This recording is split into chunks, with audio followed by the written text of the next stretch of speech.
Allez, dans cette vidéo, j'aimerais aborder un sujet qui touche pas mal de mes clients, qui touche pas mal des personnes qui sont ambitieuses, qui ont envie de faire des choses extraordinaires dans leur vie, mais qui justement, quand ils sont face à on va dire un projet qui est extrêmement compliqué, extrêmement ambitieux, vous allez en fait avoir un comportement naturel qui est de vous inquiéter, d'avoir peur. D'avoir peur et on va arriver du coup sur le problème de la vidéo qui est l'anxiété. Beaucoup de mes clients sont anxieux. Et si j'y arrivais pas? Et si c'était pas le bon moment? Et si les gens n'étaient pas d'accord? Et si je perdais tout?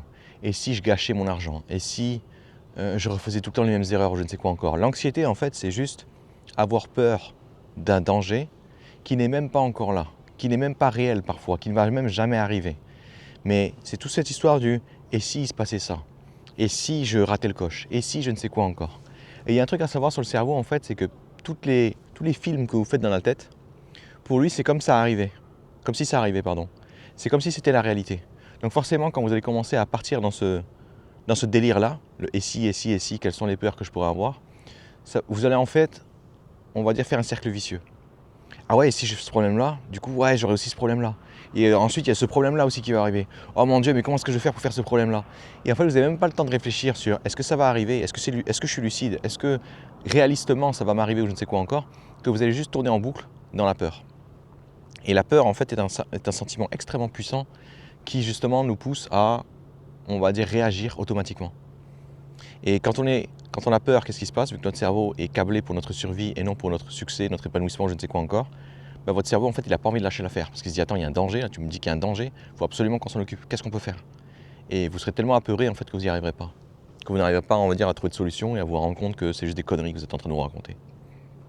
Ça, c'est le premier problème. Vous allez partir dans un cercle vicieux. Le deuxième problème qui va embrayer tout de suite, c'est que quand vous allez faire ça plusieurs fois par jour et pendant plusieurs années, vous allez commencer à en faire une habitude. Et là, on arrive sur un point qui va être extrêmement tendancieux pour vous, c'est que vous allez commencer à vous dire « Waouh, mais en fait, je suis du genre anxieux, c'est tout. C'est juste ce que je fais. » Et vous allez commencer à vous inquiéter pour tout et pour n'importe quoi, et vous allez commencer à croire que c'est normal de penser comme ça. Vous allez croire que tout le monde fait ça, sauf que c'est absolument pas le cas. Les trois quarts des gens, en fait, ne pensent que très peu au danger, parce qu'en fait, le danger, tant qu'il n'est pas devant eux, ils en ont rien à foutre, quoi. Et cette relation-là est beaucoup plus simple, beaucoup plus, on va dire, saine, dans le sens où les trois quarts des dangers que vous imaginez quand vous êtes anxieux ne vont jamais se réaliser. Tout se passe dans votre tête. Mais encore une fois, quand vous imaginez quelque chose dans votre tête, pour votre cerveau, c'est comme si ça arrivait pour de vrai. Et donc c'est ça en fait qui donne aussi ce côté, on va dire, authentique à ce que vous êtes en train de vous raconter et que vous n'arrivez pas en fait à vous dire mais attends, je suis en train de me raconter des conneries là. Troisième problème que vous allez avoir, c'est que toutes les personnes qui m'ont consulté, enfin qui m'ont contacté pour que je les accompagne dans la gestion de leur anxiété, elles sont toutes tombées dans le même piège. Elles ont toutes fait des exercices pour gérer le stress, pour gérer la peur, mais pas pour gérer la cause racine de leur peur. Par exemple, ils vont me dire oui, j'ai tout essayé, j'ai fait de la respiration, du yoga, de la méditation, de la cohérence cardiaque, de je ne sais pas quoi encore, et rien n'y fait, je continue à être anxieux, je continue à m'inquiéter, je continue à paniquer, je continue à stresser, je continue à je ne sais quoi encore. C'est normal. C'est normal parce qu'en fait, vous n'avez pas éteint le robinet qui fait que alimenter le truc. Vous avez sorti des lances à incendie pour éteindre un feu gigantesque, la méditation, le yoga, etc. Mais vous avez juste oublié de couper l'arrivée de gaz. Du coup, vous êtes en train de vous battre contre un feu qui est alimenté en permanence. Et vous n'allez jamais gagner. Pourquoi? Parce que la seconde où vous allez vous reposer, le feu va reprendre. Et qu'est-ce qui va se passer en fait quand vous allez utiliser ces palliatifs, ces solutions, on va dire, qui vont juste agir sur le symptôme au lieu de la cause racine? Vous allez commencer à vous croire que c'est votre identité en fait qui fait que vous êtes anxieux. Je compte plus le nombre de gens qui me disent « Ah ouais, mais moi en fait, ma nature, j'ai toujours été comme ça, j'ai toujours été anxieux. Mais en fait, moi je suis du genre à m'inquiéter. Mais en fait, dans mon identité, dans mon ADN, je pense que j'aime trop me préoccuper des problèmes, etc. Et ça m'a aidé dans 2-3 cas dans ma vie ou je ne sais quoi encore. » Ouais. Et ça vous a pourri dans tout le reste. Donc, le quatrième piège ici, qui est d'utiliser des soins palliatifs et de croire en fait que vous êtes en train de régler le problème. C'est faux. Nous, ce qu'on va essayer de faire justement dans cette vidéo, c'est carrément couper le robinet. Pourquoi? Parce que les trois quarts des peurs que vous avez, déjà, sont des peurs complètement irrationnelles dans le sens où ça n'arrivera jamais. Et en plus, même si ça arrivait, on s'en battrait les couilles parce que ça ne vous empêcherait quand même pas d'avoir ce que vous voulez. Mais pour ça, il faut s'en rendre compte et il faut se dire aussi que tiens, là je suis plus lucide. Enfin, vous allez faire une dernière connerie, mais celle-là on ne peut pas vraiment vous en vouloir. Quand vous allez être submergé par cette peur, par cette anxiété, par ce stress ou je ne sais quoi encore, votre réflexe, étant donné que vous n'avez pas d'outils pour gérer ça, étant donné que même, peu importe le sport, le yoga, la méditation que vous allez faire, ça ne va pas vous empêcher de partir en vrille, vous allez faire la seule chose que vous pouvez faire à ce moment-là, et encore une fois, je ne vous en veux pas, c'est que vous allez fuir. Vous allez fuir devant la peur, vous allez fuir devant cette émotion négative, vous allez fuir devant cet inconfort, vous allez fuir devant ce qui vous terrifie. Encore une fois, si vous faites ça 1 ou 2 fois par an, on s'en bat les couilles. Mais si vous vous amusez à en faire une habitude, si vous vous amusez à le faire tous les jours, si vous vous amusez à faire ça pendant plusieurs années, votre cerveau il va commencer à imprimer que dès que vous avez peur d'un truc, il faut que vous vous barriez. Et qu'est-ce qui va se passer? Vous n'allez jamais lancer vos projets. Vous n'allez jamais véritablement vous lancer dans vos projets et vous donner une véritable chance de réussir. Vous allez faire comme beaucoup de gens que je vois systématiquement, ils disent « ouais j'ai envie de le faire », mais ils y vont à moitié, ils y vont même au quart, et ils disent « ah ouais mais si j'ai pas réussi, c'est parce que je voulais pas vraiment y arriver, c'est parce que je voulais pas vraiment essayer ». En fait, il ne veut pas se confronter au fait que j'ai tout donné et ça n'a pas marché. Parce que là, du coup, c'est réel. Là, ça rendrait la peur réelle. Ça rendrait la situation catastrophique dont il s'imagine dans la tête qui est « imagine, je donne tout et que ça ne marche pas ». À l'inverse, ce que vous allez faire, en fait, c'est faire semblant.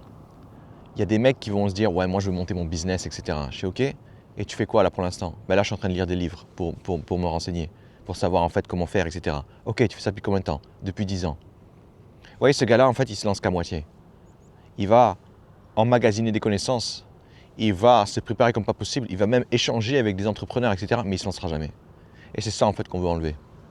Ce côté du « j'y vais à moitié pour échouer, mais c'est pas vraiment un échec parce que j'y suis pas allé, quoi. » À travers cette vidéo, vous allez pouvoir couper encore une fois cette arrivée de gaz qui n'arrête pas de nourrir l'incendie. Vous allez comprendre que votre anxiété n'est pas liée à votre identité, que ce n'est pas lié à un défaut de votre cerveau ou je ne sais quoi encore. Oui, ça c'est un dernier point aussi, c'est le nombre de gens qui me disaient « oui, mais en fait, on m'a diagnostiqué anxieux généralisé, anxieux je ne sais pas quoi encore, et du coup, c'est pour ça en fait que je ne peux pas m'en défaire. » Je déteste cette approche parce que quand je colle une étiquette de malade sur vous, vous allez la garder. Et ça, c'est vraiment horrible dans le sens où mon boulot à moi, c'est de permettre aux gens d'évoluer. Du coup, moi, mon approche, c'est la suivante. Ton passé, je m'en branle. Là d'où tu viens, je m'en branle. Tes problèmes aujourd'hui, je m'en branle. On va voir en fait comment tu fonctionnes et comment faire, comment trouver une stratégie pour que tu puisses quand même avoir ce que tu veux. Effectivement, les gens qui ont une véritable, on va dire un diagnostic, etc., ça veut dire quoi? Ça veut dire que oui, en effet, ils partent un peu plus loin. Mais ça ne veut pas dire qu'il n'y a pas de stratégie, qu'il n'y a pas de solution, qu'ils doivent juste, on va dire, subir leur vie et c'est fini pour eux. Non. Donc, si vous avez, on va dire, une étiquette sur vous, si vous adorez vous mettre une étiquette sur vous ou vous présenter comme quelqu'un qui est anxieux, qui est malade ou je ne sais quoi encore, il faut aussi que vous vous débarrassiez de ça parce que votre identité, ce n'est pas que la maladie, ce n'est pas que l'anxiété, ce n'est pas que vos habitudes, c'est tout un tas de choses, c'est plein d'autres choses aussi. On ne peut pas juste vous réduire à une maladie. C'est comme les dépressifs. J'en ai marre des gens qui disent « ah ouais, mais moi je m'appelle machin, je suis dépressif ». Ok, évite de dire ça. Parce que tu n'es pas que un dépressif. Tu n'es pas que, on va dire, un défaut. Première solution justement, je vais reposer en fait sur le cas d'un client que j'avais qui voulait devenir basketteur professionnel. Et son problème en fait, c'est qu'il avait 22 ans et qu'il a toujours cru qu'il devait réussir à 18 ans. Pourquoi? Parce que tous ses amis ont eu leur premier contrat professionnel à 18 ans. Et en fait, le premier problème là qu'il a eu, c'est qu'il avait peur que sa fenêtre était passée. Il était à 4 ans de plus, 22 ans, et il se dit, mais et si c'était fini pour moi? Et si en fait, j'étais en train de, on va dire, continuer d'aller dans un projet qui, de toute façon, n'allait pas marcher? Et si justement, j'étais en train de perdre mon temps? Vous voyez, ça c'est l'anxiété qui parle. Le problème n'est même pas encore là, il n'est même pas encore réel, que la personne se dit déjà, et si j'avais déjà échoué? Ce qui s'est passé en fait, c'est que pour enlever ça, pour couper cette arrivée de gaz, j'ai commencé en fait à lui demander, mais ok, mais est-ce que tout le monde réussit à 18 ans? Est-ce qu'il n'y a pas des gens qui réussissent plus tard ou je ne sais quoi encore? Et lui en fait, il était persuadé que non, moi je pense vraiment que tout le monde réussit à 18 ans et après c'est trop tard, ou après c'est vraiment rare ou je ne sais quoi encore. On a commencé à faire des recherches et on s'est rendu compte que l'âge moyen n'était pas du tout à 18 ans. On s'est même rendu compte qu'il avait encore le temps, qu'il avait encore quelques années devant lui. Et qu'est-ce qui s'est passé instantanément? Il s'est dit, ah, c'est vraiment ça que j'ai entendu sur son micro. Il était juste soulagé. Pourquoi? Parce qu'en fait, il avait une règle imaginaire qui lui faisait croire qu'il était en retard. Il avait une règle imaginaire, un seuil imaginaire qui lui faisait croire que c'était trop tard pour lui. Alors, quand il a regardé la réalité et qu'il s'est rendu compte que c'était du pipeau, il s'est dit, mais en fait, depuis le début, on va dire, je me fais peur pour rien, quoi. Donc, là, c'était vraiment la peur du « et si c'était trop tard ?» Donc là, vous allez me dire, oui, mais quel est le rapport entre moi et un basketteur, je ne sais quoi encore? Ce seuil imaginaire qu'il a eu, on l'a tous. Imaginons que vous êtes quelqu'un qui veut se lancer dans ses projets ambitieux, je ne sais quoi encore, que vous avez 60 ans. Le nombre de fois où j'ai eu des gens, des clients qui avaient plus de 40 ans et qui me disaient « Ah ouais, mais c'est trop tard pour moi. J'ai déjà des enfants, ils sont en train de grandir, c'est bientôt, faut que je pense à ma retraite ou je ne sais quoi encore. J'ai trop investi dans mon job actuel. Je ne peux pas me permettre, on va dire, de tout plaquer ou je ne sais quoi encore. » En fait, on a plein de règles imaginaires comme ça qui nous interdisent d'y aller.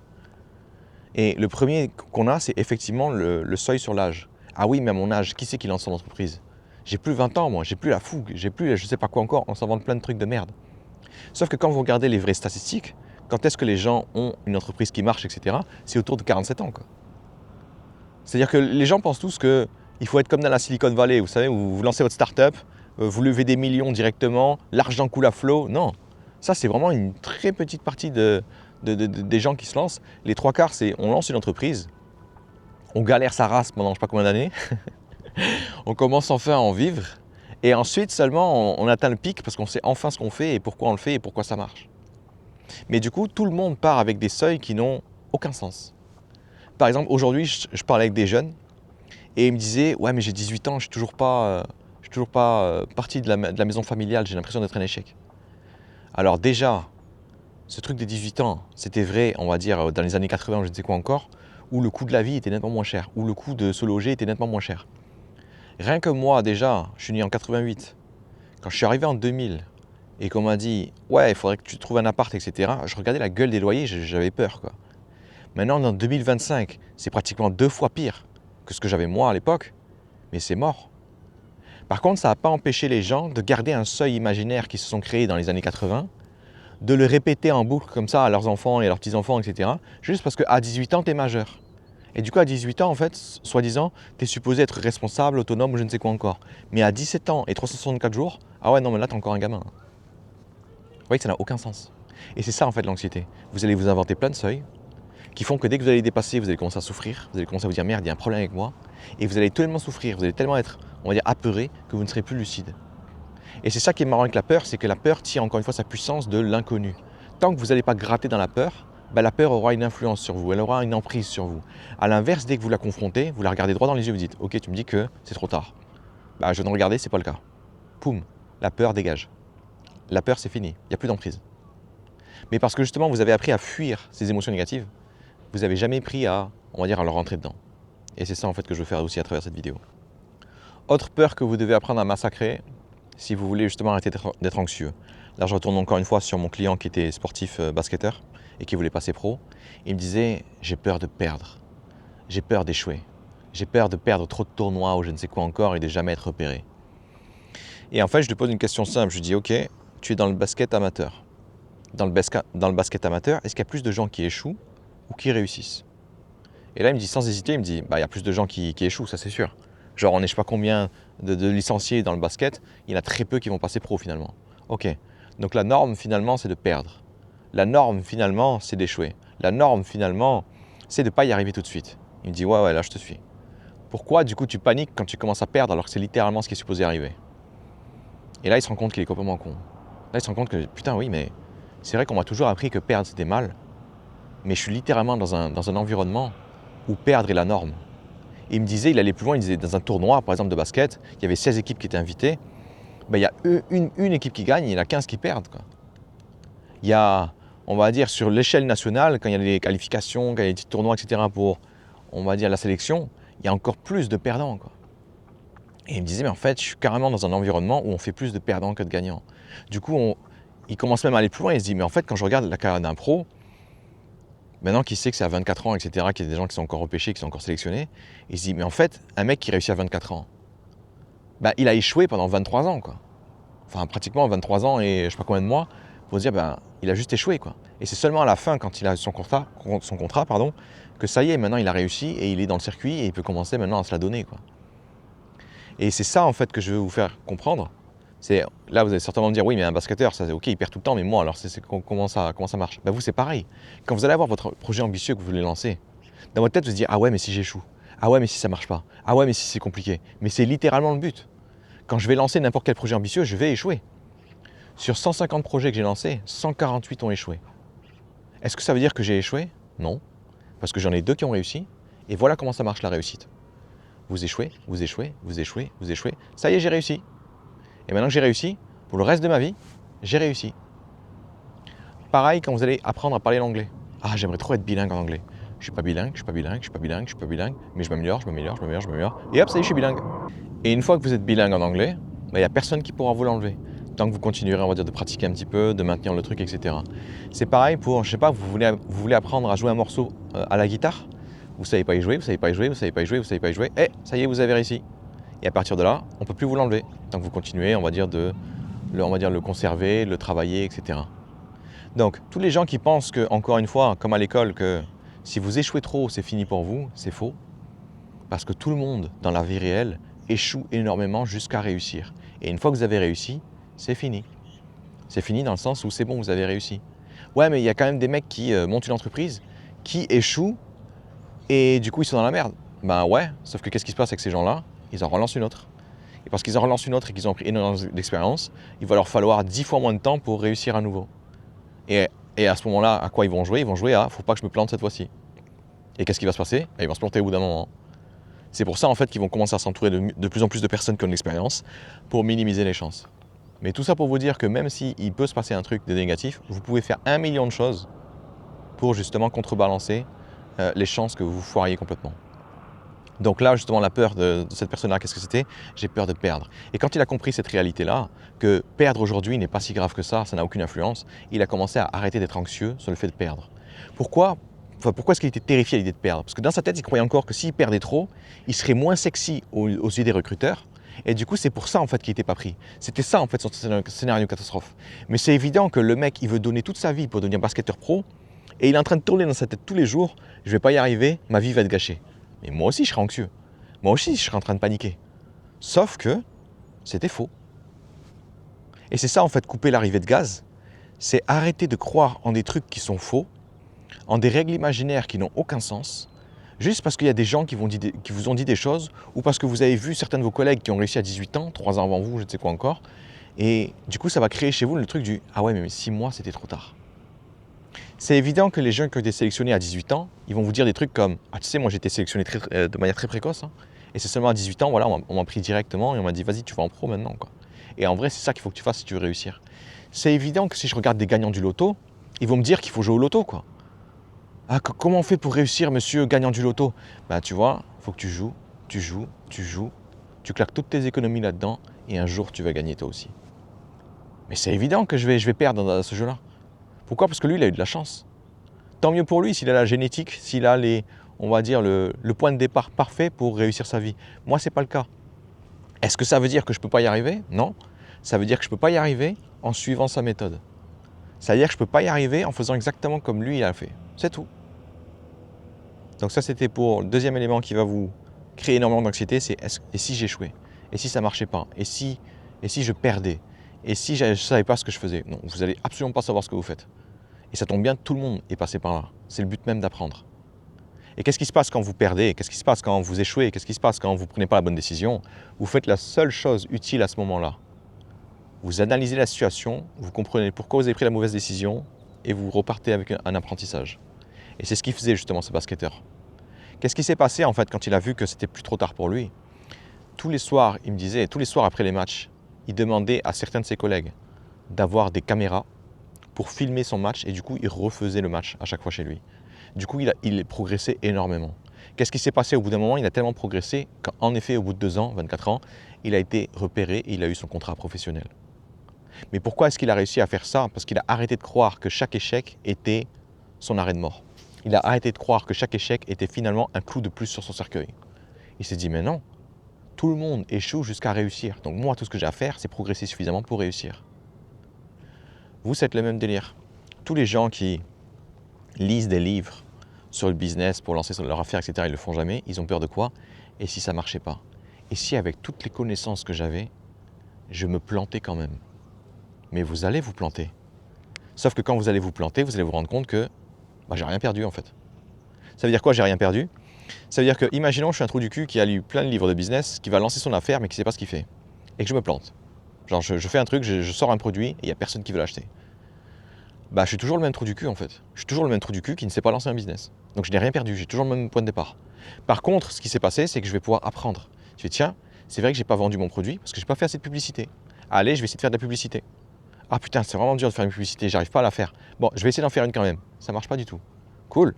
J'étais un mec qui savait pas faire une publicité, je suis toujours un mec qui sait pas faire une publicité. Par contre, j'ai appris quelque chose, c'est pas comme ça qu'on fait une publicité, il faut que je fasse ça autrement. Il faut que j'apprenne d'autres compétences ou je ne sais quoi encore. Et vous faites ça en boucle. Donc vous allez comprendre en fait finalement que quand vous échouez, vous ne perdez rien. Là où à l'école, on vous apprend très rapidement que si vous échouez, si vous perdez, si on va dire vous avez faux ou je ne sais quoi encore, vous allez être sanctionné tout de suite. Dans la vie réelle, ça ne marche pas comme ça. Dans la vie réelle, tout est une aventure. Vous allez faire que des trucs nouveaux tout le temps. Donc vous allez vous planter tout le temps. Donc ne croyez pas du coup que se planter est catastrophique, car justement c'est inévitable. Et si c'est inévitable, c'est-à-dire que tout le monde avant vous s'est planté, et ça ne les a pas empêchés de réussir quand même. Autre peur qui était liée, on va dire, à ce basketteur et que vous allez retrouver aussi chez pas mal de gens. J'ai peur de ne pas évoluer. J'ai peur d'être tout le temps le même. J'ai peur d'être tout le temps apeuré ou je ne sais quoi encore. La seule façon pour vous que ça arrive, c'est que vous répétiez les mêmes schémas en boucle et que vous ne changez rien. Voilà. À la seconde où vous changez quelque chose, vous allez évoluer. Qu'est-ce qui s'est passé avec ce basketteur? Justement, quand il a eu son idée de « je veux regarder tous mes matchs, je veux que mes collègues enregistrent dans les gradins ou je ne sais quoi encore pour que je puisse revoir le match, revoir mon placement, etc. » Mais en fait, dès qu'il voyait une erreur et qu'il trouvait une solution, tout de suite, qu'est-ce qui se passait? Il évoluait. Il changeait son jeu. Il changeait sa façon de voir le jeu. Il changeait sa façon de se positionner. Vous, ça va être pareil. Quand vous allez faire une erreur, si vous voulez évoluer, tout ce que vous avez à faire, c'est regarder votre erreur dans les yeux, au lieu de courir dans tous les sens, parce que « oh mon Dieu, je me suis trompé, je vais mourir ». Non, j'ai fait une erreur, pourquoi j'ai fait cette erreur? Pourquoi j'ai pris cette décision en pensant que c'était la bonne, alors qu'en fait elle était mauvaise? Quel est l'élément, quelle est l'information que j'ai ratée et qui m'a empêché de voir que c'était une erreur? Et dès que vous allez comprendre ça, hop, vous avez évolué. Là aussi, on coupe l'arrivée de gaz. On se rend compte que c'est impossible pour moi de ne pas évoluer si je me pose des questions. Par contre, je ne vais pas évoluer du tout si je continue à fuir mes problèmes, si je continue à fuir l'inconfort, si je continue à fuir, on va dire, tout ce qui est désagréable sur le moment. Il y a un truc qui revient très vite aussi chez les anxieux, c'est qu'ils me disent quelque chose comme « j'ai vraiment tout essayé pour arrêter d'être anxieux, mais j'arrive pas à me calmer, j'arrive pas à rester calme ». Et là, je leur pose tout le temps la même question et la réponse m'afflige à chaque fois. Je dis « ok, tu fais quoi du coup pour garder ton calme ?» Et là, la personne me regarde dans les yeux et me dit « je me dis que ça va aller ». Mais c'est pas une méthode, ça. Ça, c'est une prière. Ça, c'est l'espoir. Vous savez, l'espoir, c'est quoi? C'est ce qui vous reste quand vous êtes dans la merde, quoi. C'est vraiment le dernier truc qui vous reste et c'est pas un plan, quoi. L'espoir, c'est pas un plan. Donc, quand quelqu'un me dit, en fait, j'y suis allé et je me suis dit que ça allait, quoi. Ça va aller. C'est naze. Moi, il me faut un plan.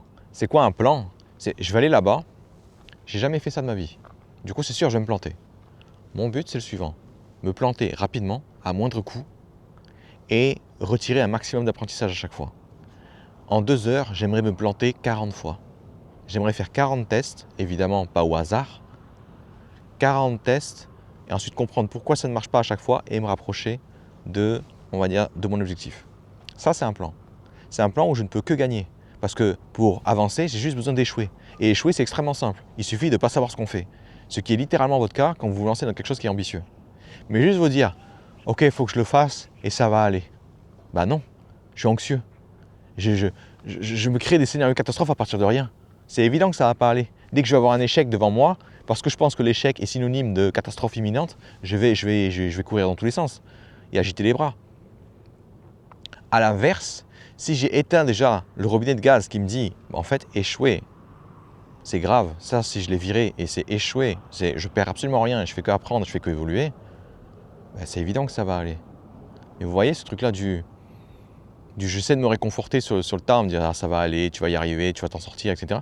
C'est pas un plan, ça. Arrêtez d'utiliser ce truc-là, parce que tout ce que ça va faire dans votre tête, c'est vous faire croire que vous utilisez une solution, alors qu'en fait, vous utilisez juste le désespoir. Et le désespoir n'a jamais aidé qui que ce soit. L'autre robinet qui est grand ouvert et qui n'arrête pas d'alimenter l'incendie qui vous empêche d'être serein, c'est quand vous allez vous dire des trucs comme « j'ai tout essayé pour gérer mes émotions, mais elles sont plus fortes que moi ». J'ai tout essayé pour garder le contrôle, mais je me fais submerger. Ça, c'est ce que vous vous dites en permanence et qui justement fait que c'est vrai. Ça, c'est une connerie que vous vous dites en permanence qui vous dit que vos émotions sont plus fortes que votre volonté ou je ne sais quoi encore. C'est évident que si j'ai la conviction limitante que je ne vais pas y arriver, que c'est trop dur, que mes émotions sont trop fortes, que je suis quelqu'un qui est anxieux à la base et que je ne peux rien y faire, c'est évident que je vais m'empaler, quoi. C'est évident que je vais m'empaler parce qu'à la seconde où je verrai mes émotions surgir, je vais ah, ça y est, ça recommence, je vais être submergé. Et hop, je vais me faire submerger. A l'inverse, si je me dis mes émotions ne sont pas assez fortes pour me submerger, mes émotions ne sont pas hors de contrôle au point où je suis, on va dire, une marionnette de mes émotions. Qu'est-ce qui va se passer quand je vais voir l'émotion arriver? Au lieu de me mettre à quatre pattes et d'implorer le Seigneur qui vienne me sauver, ça va plutôt ressembler à un « Pourquoi je ressens ça? Qu'est-ce que je me dis là? Ah, je me dis que c'est trop tard. Ok, pourquoi je me dis que c'est trop tard? Parce que j'ai 22 ans et je crois que c'est à 18 ans qu'on réussit. Ok, c'est vrai ça? Peut-être pas. Ok, et si c'était vrai, t'en aurais quelque chose à foutre? Non, j'en aurais rien à foutre. J'en aurais rien à foutre parce que je préfère tout donner pour essayer d'y arriver que de laisser tomber parce que d'autres personnes ont laissé tomber avant moi. Je préfère, c'est littéralement ce que je me suis dit je venais d'essayer de me suicider. 2017, on va dire grosse période de remise en question, grosse période on va dire où j'avais l'impression qu'il n'y avait pas d'issue pour moi. Je venais d'essayer de me suicider et j'ai eu une révélation à ce moment-là quand je me suis raté. Je me suis dit putain, quitte à crever, viens on essaye jusqu'au bout. Viens on se bat jusqu'au bout. Viens on laisse plus de limites ou je ne sais quoi encore. Évidemment c'était pas aussi radieux, ça a été une saloperie d'enlever chacune de mes limites. Mais au moins j'ai essayé. Et je me suis dit la chose suivante, si ça prend 5 ans de plus pour réussir, parce qu'au début je voulais réussir en 2 ans, tellement j'étais désespéré. Et je dis ok, si ça prend 5 ans en plus, tu le fais ou pas? Je le fais. Et si ça prend 10 ans de plus, tu le fais ou pas? Je le fais. Pourquoi est-ce que je me suis dit ça? Parce que j'en avais rien à foutre de savoir que le reste du monde allait échouer, n'allait pas réussir parce que dans 2 ans, ce serait trop tard pour moi ou je ne sais quoi encore. Je me dis, si je dois être le premier trou du cul sur Terre à réussir en ayant 40 ans, je serai le premier trou du cul sur Terre à le faire. Et quand les gens vont se dire, mes émotions sont trop fortes, mes émotions me submergent, je ne peux rien y faire, ben en fait vous mettez déjà une condition dans votre tête qui vous pousse à échouer. Dès que ça va devenir difficile, vous allez vous dire, ah oui mais c'est parce que c'est trop fort. Alors qu'à l'inverse, si j'ai pas cette merde dans ma tête, je me dis, tiens, c'est vraiment fort là, waouh. Mais est-ce que j'ai besoin d'y croire? Non. Est-ce que j'ai besoin d'être d'accord avec ce que je ressens? Non. Est-ce que je n'ai pas d'autre choix que de subir mes émotions? Bien sûr que j'ai des choix. Et je peux choisir de les relativiser, je peux choisir de m'asseoir avec elles et de juste les laisser passer. Et ça justement, c'est une autre solution que je vais vous donner. Pour l'instant, on est en train de fermer les robinets. Donc si vous avez un robinet qui vous dit, de toute façon, tu ne peux pas gérer ça, c'est trop fort, tu es trop susceptible, tu es trop, on va dire, sensible à tes émotions et du coup, tu ne peux rien y faire, virez-moi ça. Parce que tant que vous y croyez à cette merde, tant que vous en faites votre identité, vous n'avez aucune chance de vous en tirer. Et la seule raison pour laquelle vous n'en tirez pas, encore une fois, c'est parce que vous avez une règle imaginaire. Ne croyez pas une seule seconde que votre identité est quelque chose de fixe. L'identité de quelqu'un peut être modelée, peut être changée, réinventée sur commande. J'étais un mec suicidaire. Aujourd'hui, je permets à des gens de réaliser leurs rêves. Non seulement j'ai réalisé le mien, mais en plus je permets à d'autres gens de réaliser le leur. Il n'y a pas un seul mec qui aurait parié sur moi en 2017. Il n'y a pas un seul mec qui aurait cru que j'allais y arriver. J'étais le seul à y croire. J'étais tellement le seul à y croire qu'à chaque fois que je parlais à mon projet, les gens me disaient « Mais t'es sûr que tu veux pas juste avoir une vie normale, ce serait tellement plus simple ». Et ces personnes-là qui me disaient ça, elles ne me parlaient pas à moi, elles me parlaient à elles-mêmes. Parce qu'elles, elles avaient laissé tomber leurs rêves. Du coup, elles avaient besoin que moi aussi je laisse tomber mon rêve. Comme ça, au moins, elles pourraient être tranquilles. Tombez pas dans le piège des autres, tombez pas dans les règles imaginaires des autres et tombez encore moins dans la case dans laquelle ils vont vous mettre parce que ça les arrange. L'autre gros robinet qui va incendier toute une forêt si vous n'y faites pas gaffe, c'est toutes les fois où vous allez vous dire « il faut absolument que j'y arrive parce que si j'y arrive pas, je ne saurais pas quoi faire ». Ça arrive très souvent aussi chez les gens qui veulent lancer des objectifs ambitieux et qui se disent « mais si je le lance jamais, qu'est-ce que ça veut dire sur ma vie? Qu'est-ce qui va se passer pour ma vie? Ma vie sera horrible ou je ne sais quoi encore ». En fait, le problème de ce robinet, c'est que vous avez fait de votre projet quelque chose de tellement important dans votre vie que c'est juste monstrueux, quoi. C'est juste une montagne gigantesque devant vous. Mais moi aussi, j'ai pas envie de m'en approcher. Vous en avez fait un truc tellement important, tellement vital, tellement, on va dire, central dans votre vie que vous n'avez pas le droit à l'erreur. Mais on a vu précédemment que si on fait des choses nouvelles, on va se tromper des centaines de fois. Donc là, comment on fait pour fermer ce robinet? On arrête de croire que ce truc-là est si important que ça. Il est important. Il va occuper une place importante dans votre vie. Mais il n'est pas assez important au point où vous devez être paralysé. Il n'est pas assez important au point où vous devez vous imaginer des menaces qui n'existent même pas. Il n'est pas assez important au point où vous êtes là en train d'être spectateur de votre vie au lieu d'en être un acteur. Et c'est ça en fait qu'on va comprendre. Oui, c'est important. Vous inquiétez pas, le client que j'avais et qui voulait devenir basketteur professionnel, évidemment que c'était important pour lui. Mais dès qu'il a compris que parce que c'était important, il fallait qu'il lâche prise sur ce qu'il ne contrôle pas, il a commencé à se dire qu'est-ce qu'il faut que je fasse maintenant pour réussir. Ok, moi j'aurais voulu réussir tout de suite. Il disait ça, c'est pas moi qui le contrôle. Il faut que je m'adapte à la réalité. Qu'est-ce qu'il faut que je fasse? Il faut que j'apprenne le maximum d'amélioration à chaque match. D'où son idée en fait d'avoir des caméras qui filmeraient le match, qui lui permettraient de savoir en fait qu'est-ce qu'il fait de mal, qu'est-ce qu'il fait de bien ou je ne sais quoi encore. Quand vous allez commencer à lâcher prise sur l'importance de ce truc-là, parce qu'en fait c'est ça le truc, quand quelque chose est hyper important pour vous, inconsciemment ou consciemment, vous allez essayer de le contrôler. Vous allez essayer de vous dire, il faut absolument que ça se passe comme ça, il faut absolument que ça se passe à cette vitesse-là, il faut absolument que ça se passe de cette façon-là, ou je ne sais quoi encore.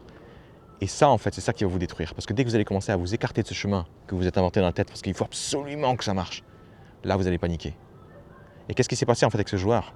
Il n'a pas juste regardé son match, il a commencé à demander à ses collègues. Il a commencé à dire à des mecs qui étaient plus on va dire, expérimentés, qu'est-ce qu'ils voyaient, qu'est-ce qu'ils machin, etc. En gros, parce qu'il voulait atteindre un objectif extrêmement ambitieux, extraordinaire, il a fallu qu'il déploie des moyens extraordinaires. Il a arrêté de faire juste le minimum comme il faisait, venir à l'entraînement, se la donner au max et repartir. Non, il y aura l'analyse, il y aura, je suis en train de me créer un réseau, je suis en train de parler avec des professionnels, je suis en train de leur donner des conseils aussi sur certains éléments que moi j'ai pu régler. En gros, il était dans un échange, il était déjà dans le monde professionnel alors qu'il était au niveau amateur. Ce qui fait que quand il a été signé, il connaissait déjà la moitié des gens, quoi. Et c'est ça en fait que vous devez comprendre, c'est que si vous faites quelque chose qui est trop important, au point où vous vous dites qu'il faut absolument que ça se passe d'une certaine façon, vous allez échouer. À l'inverse, si vous vous autorisez à explorer de multiples, on va dire, façons de réussir, vous allez apprendre tellement de choses que vous allez dire mais c'est impossible pour moi de réussir, je progresse trop vite. Et c'est ça qu'on veut avoir en fait. Autre robinet qui justement est lié au robinet précédent, c'est cette histoire de temps. Je ne compte plus le nombre de gens qui me disent « Ouais mais j'ai envie de réussir mais il ne faudrait pas que ça prenne trop longtemps non plus. J'aimerais pas avoir 80 ans et commencer à vivre, j'aimerais vraiment que ça arrive assez vite ou je ne sais quoi encore. » Ce robinet, en fait, cette peur-là, vous avez peur que ça prenne trop de temps pour y aller, vous avez peur que ça prenne trop de temps pour réussir, vous avez peur de ne pas évoluer assez vite ou je ne sais quoi encore. Alors je vais être très honnête avec vous, il est impossible que ça prenne autant de temps que ça prenne 1 milliard d'années ou je ne sais quoi encore. La seule raison pour laquelle vous pensez encore que cette peur est rationnelle, qu'elle est possible, c'est parce que vous êtes tellement paralysé par votre anxiété aujourd'hui que vous ne faites rien. Et forcément, vous regardez vos années passées, les unes après les autres, et vous n'avez pas bougé d'un iota sur votre projet qui est hyper ambitieux.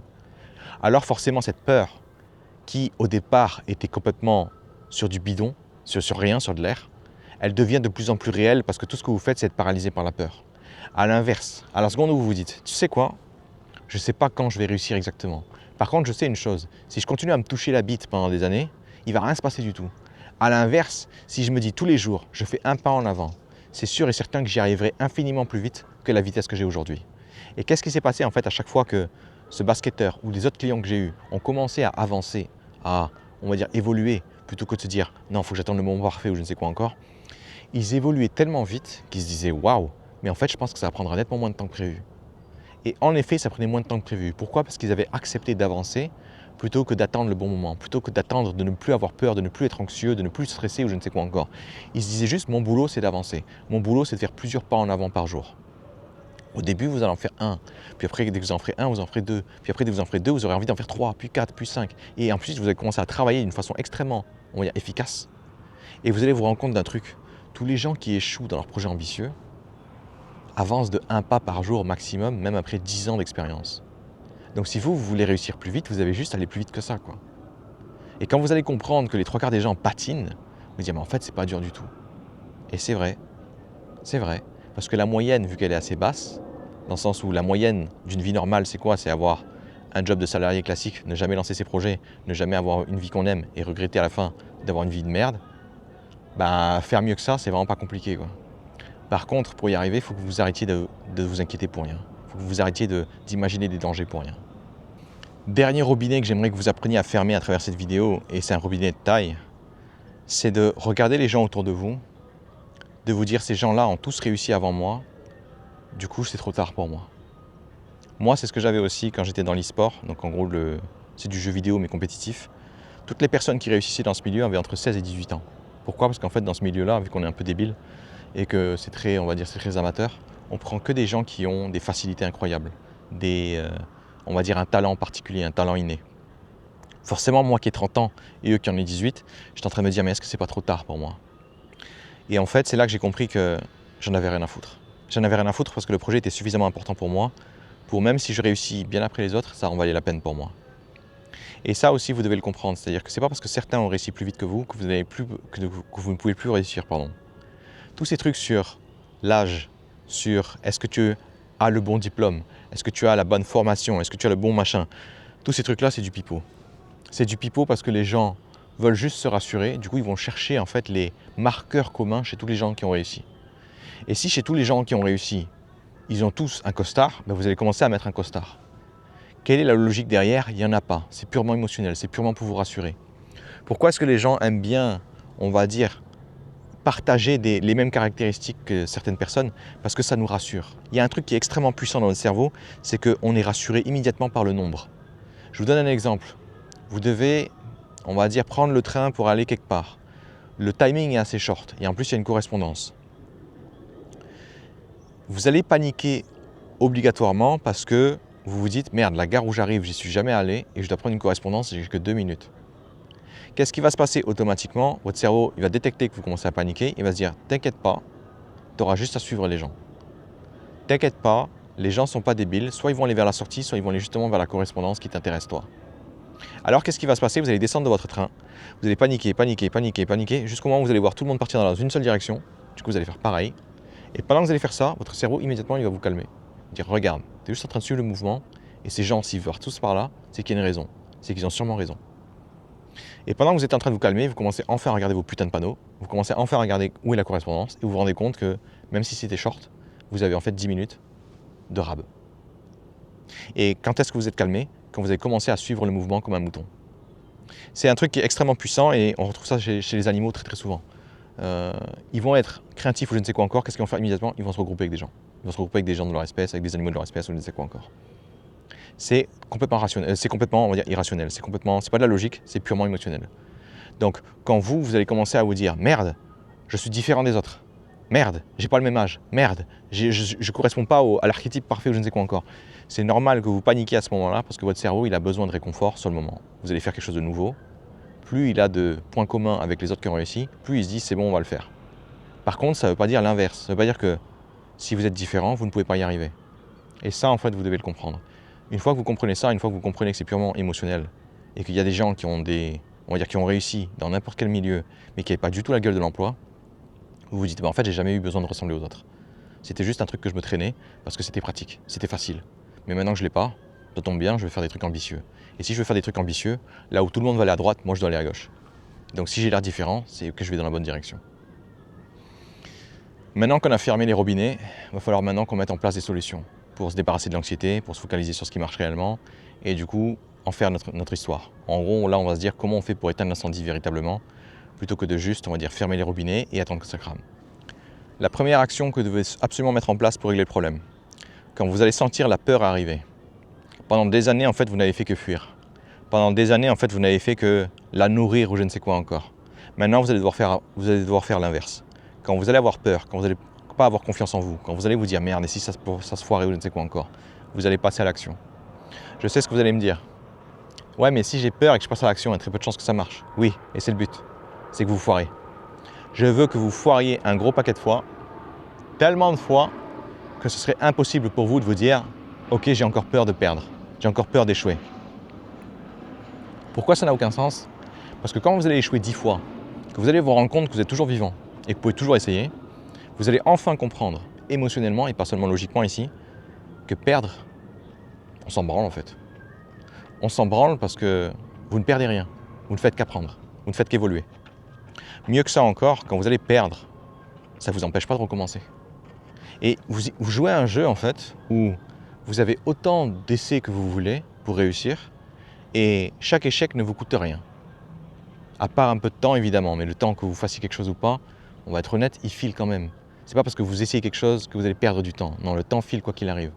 La seule question après, c'est qu'est-ce que vous allez faire pendant ce temps-là. Donc vous jouez à un jeu où vous pouvez lancer autant de fléchettes que vous voulez sur la cible, vous ne voyez pas la cible, vous ne savez pas comment l'atteindre et vous ne savez pas à quelle distance elle est. Si j'ai un nombre d'essais infini, j'en ai rien à foutre. Je peux littéralement faire ça n'importe comment et je vais quand même réussir. Dès que vous comprenez ça, vous comprenez que perdre, échouer, n'est qu'une façon de récolter de l'information. Imaginons je vois une cible, mais je ne sais pas vraiment quelle distance elle est, je ne sais pas vraiment comment l'atteindre, je ne sais quoi encore. Je vais essayer une méthode, ça marche pas? Ok, c'est pas comme ça qu'il faut faire. J'essaie une autre méthode, ok, c'est pas comme ça qu'il faut faire. J'apprends quelque chose à chaque fois. Et du coup, j'élimine mes options. Donc, qu'est-ce que j'essaie de vous dire ici? Quand vous allez vous sentir pas en confiance, quand vous aurez peur, agissez. Faites ça suffisamment de fois. Qu'est-ce qui va se passer au niveau de votre cerveau? Il va se dire, tiens, quand on a peur, au lieu de fuir, maintenant on agit. C'est plus suffisant d'avoir peur pour fuir. C'est plus suffisant de ne pas avoir confiance en soi pour fuir. il semblerait que cette personne-là, le cerveau, là, que je suis dans le corps de quelqu'un qui, justement, a la capacité de faire quand même les choses, même s'il a peur. Vous faites ça suffisamment de fois, vous n'en aurez plus rien à foutre d'avoir peur. Vous n'en aurez plus rien à foutre d'avoir des scénarios de catastrophe ou je ne sais quoi encore. Deuxième solution à mettre en place. Listez et détruisez absolument tous les seuils imaginaires que vous êtes créés.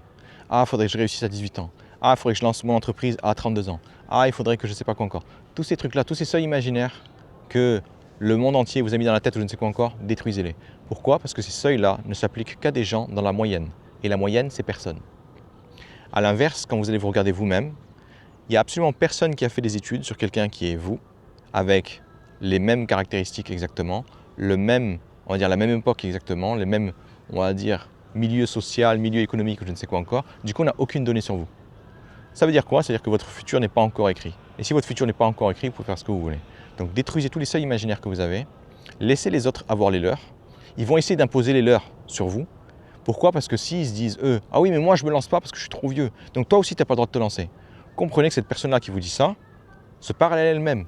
Elle veut juste l'autorisation d'abandonner. Elle veut juste l'autorisation de fuir. Si vous voulez réaliser vos objectifs, ne fuyez pas. Ne copiez pas des gens qui vont échouer. Détruisez tous vos seuils imaginaires. Troisième solution, troisième élément, on va dire, à détruire. Arrêtez de croire que vous devez ressembler aux autres.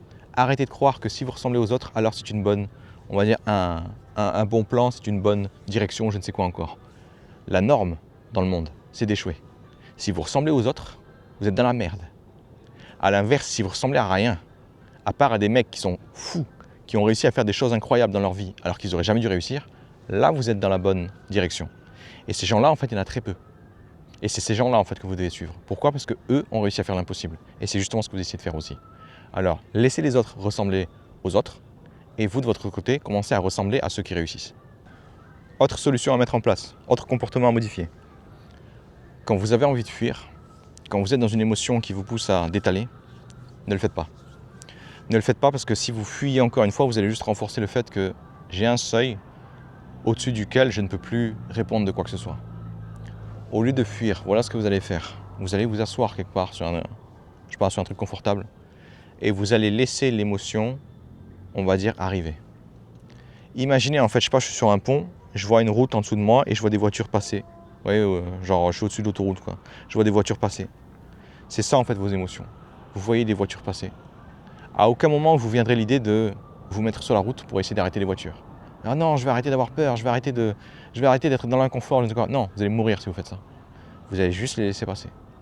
Vous allez juste rester là comme ça et regarder. Qu'est-ce qui va se passer en fait quand vous allez arrêter de fuir et que vous allez juste baigner dans la peur, mais sans la laisser vous submerger, vous êtes juste en train de l'observer comme si vous étiez un petit peu, vous savez, à l'écart, et vous la regardez comme ça, vous voyez les voitures passer. Ben, au bout d'un moment, en fait, vous allez vous rendre compte que vous n'êtes pas vos émotions. Que vos émotions ne dictent pas votre réalité. Vous voyez juste des voitures passer. Ça ne veut pas dire que vous êtes une voiture. Ça ne veut pas dire que vous êtes une route. Vous êtes juste un spectateur. Et quand vous allez faire ça en fait pendant 10-15 minutes, au bout d'un moment, votre émotion au départ, elle va monter. Là, ça va être vraiment difficile. Ah, ensuite, oh mon Dieu, c'est vraiment horrible. Et là, il y aura un plateau. Oh, c'est horrible. Et au bout d'un moment, au bout de 15 minutes, hop, ça va redescendre. Et qu'est-ce qui va se passer en fait au niveau de votre cerveau? Il va comprendre que tiens, je t'ai envoyé le pire scénario possible et t'es pas mort. T'as pas fui. Bah, c'est sûrement que c'est pas si dangereux que ça.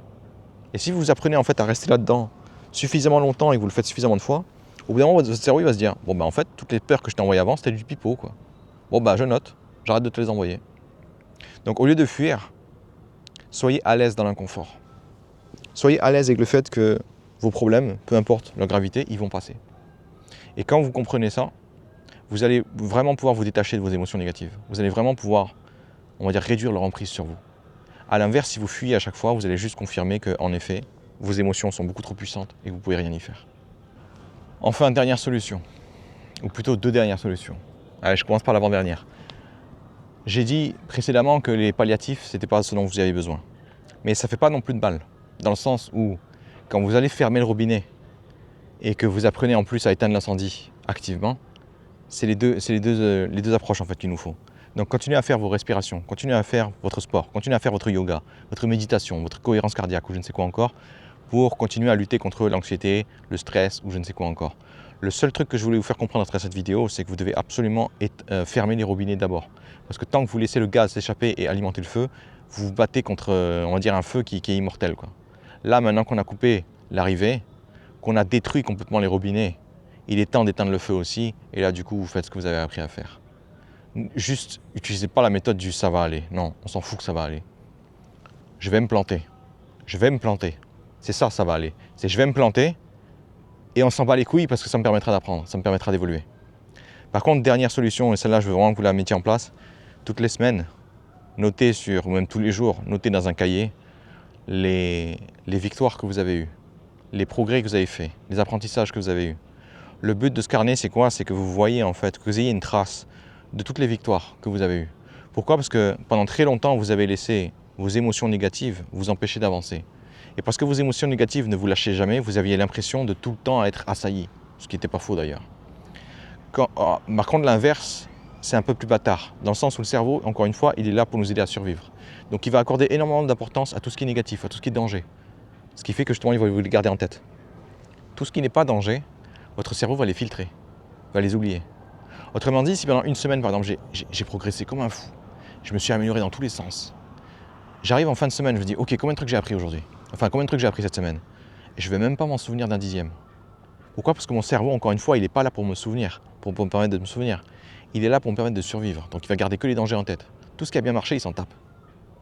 Et qu'est-ce qui va se passer en fait quand vous allez passer des semaines comme ça, à ne pas noter et à vous dire, ok, j'ai appris quoi ce mois-ci, cette année?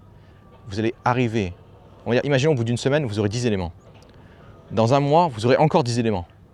Une année à vous améliorer, vous aurez encore que 10 éléments. Ça ne veut pas dire que vous n'avez rien branlé pendant toute une année. Ça veut juste dire que votre cerveau, il est un foutu de se souvenir. Du coup, il nous faut absolument un carnet, un journal de bord, un journal de commandant, un journal d'aventurier, ou je ne sais quoi encore, où vous notez tous vos succès. Comme ça, qu'est-ce qui va se passer quand vous avez fait, ça fait 3 semaines que vous notez des trucs, vous allez revenir 3 semaines en arrière. Vous allez regarder les difficultés que vous étiez en train de surmonter il y a 3 semaines en arrière, pardon, et vous allez vous taper une barre tellement vous allez dire, mais putain, c'est trop facile ça. Comment est-ce que j'ai pu me bloquer là-dessus? Et quand vous aurez cette émotion-là, quand vous aurez cette expérience-là, vous allez dire, waouh, si ça pour moi aujourd'hui c'est facile, alors qu'avant j'étais terrorisé par ça, c'est la preuve irréfutable que je me suis amélioré, que je suis devenu meilleur. Et c'est vraiment cette expérience-là que qu'on veut que vous viviez, qu'on veut que vous ressentiez. Parce qu'encore une fois, le problème de l'anxiété, c'est que c'est pas logique, c'est émotionnel. Et on ne répond pas à un problème émotionnel avec de la logique. On y répond avec des solutions émotionnelles. Et quand vous allez regarder votre carnet, au bout d'un an, que vous allez vous taper une barre à chaque fois que vous allez tourner la page, dire waouh, franchement, j'étais vraiment nul, waouh, franchement, j'étais vraiment apeuré pour rien, waouh, franchement, ce truc-là, j'arrive pas à croire que je pensais que ça allait arriver alors que ça n'a aucune chance, bla bla bla bla. Vous allez faire l'expérience tellement de fois que ça y est, maintenant, vous avez la preuve irréfutable que tous les dangers imaginaires que vous avez dans la tête étaient juste ça, des dangers imaginaires. Allez, avant de finir cette vidéo, tous les dimanches, mercredis et vendredis de 21h à 22h, je suis en live. Donc sur YouTube. Donc si jamais vous voulez me poser une question ou je ne sais quoi encore, ou que vous souhaitez me parler de vos projets et comment je peux vous aider, on va dire, à vous permettre de vous lancer, n'hésitez surtout pas à passer, à m'envoyer un message et je serai ravi justement de vous répondre. Allez, je vous souhaite une bonne journée, amusez-vous bien et faites très attention à vous.